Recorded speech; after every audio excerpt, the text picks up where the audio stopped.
Greetings.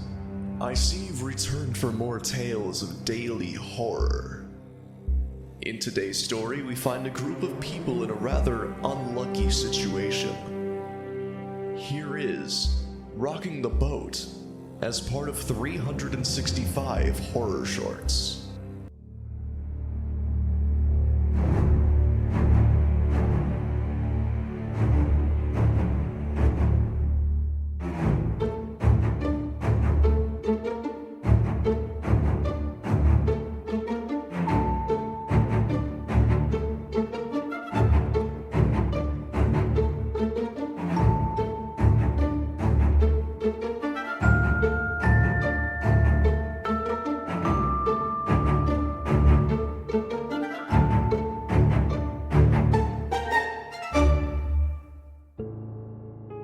Luck is something many of us have on our sides.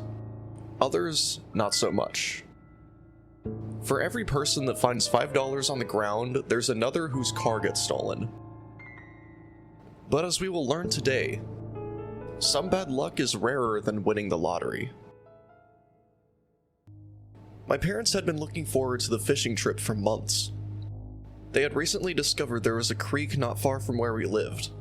Well, I guess it was more like a fishing farm or something like that.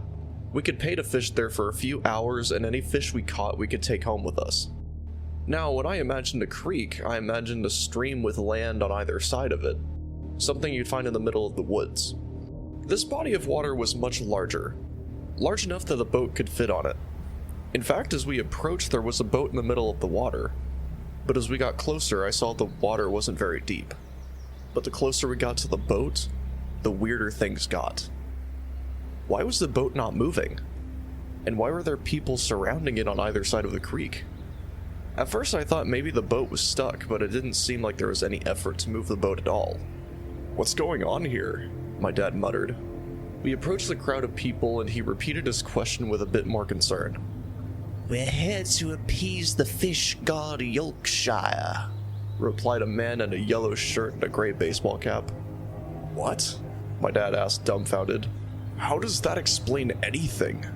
The man in the yellow shirt turned back to him. "Oh, you must be new here." He turned around fully to face us, his eyes squinting as the sun was partially in them.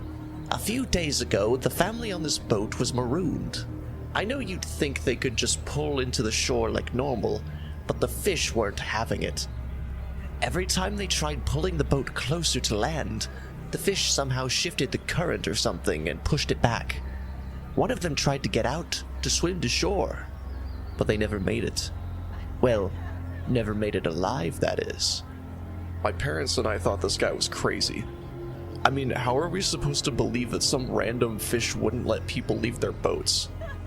I think the man knew we didn't believe him, so he urged us to come to the front. "Here, maybe you can take a look in the water for yourselves." He shooed people out of the way as he moved us closer to the water, our fishing gear still in hand. As we peered into the muddy water, we could barely make out some movement from beneath the surface. There were a ton of dark-colored fish swimming about, charging from side to side, surrounding the hull of the boat. They moved as if they were agitated. I looked up to the top of the boat to see a man, a child, and a woman. They were leaning over the side of the boat, peering into the water. The looks on their faces spoke volumes of the dread they must be feeling. The man turned to us. "Do you believe me now?" My parents and I nodded. "Has anyone tried getting them off the boat?" my dad asked. "Maybe airlifting them or putting something down for them to walk across?" The man nodded sullenly. "We tried everything we could. The best we can do is try our best to calm the fish down and providing the people on the boat food by tossing it on board." "So what was this about a fish god?" my mom chimed in. The man chuckled softly, his gaze at the ground before turning to us. "You must know there are some crazy folks in this small town. They believe the fish that gave birth to all these babies swimming around is some kind of fish god named Yorkshire. Now, I know that must sound ridiculous. I know I do. But they think their mother is angry that all her babies are being snatched up, so it's making his babies go after people, starting with the people on the boat." I felt a knot forming in my stomach. We'd come here to fish and the fish weren't having it. But then, Somehow becoming smart enough and vengeful enough to trap an innocent family on the boat in the middle of the water is insane. I mean, how unlucky must they be? Looking at the ground, it almost looked like some kind of shrine or something. There were freshly baked pies, candles, picture frames, flowers, small metallic trinkets, all splayed across the sand.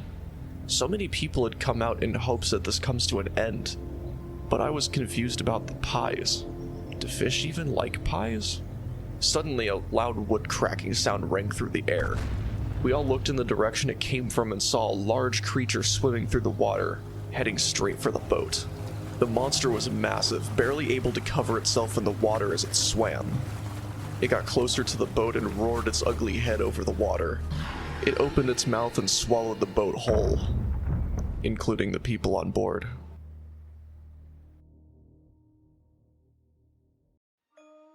This episode was written and produced by DL Dare. All audio is from epidemicsounds.com. If you enjoyed this episode and want to read more 365 horror short stories, check out 365 Horror Shorts on Substack, or at 365horrorshorts.blogspot.com. This podcast is distributed by Acast, based on the daily horror short stories by DL Dare.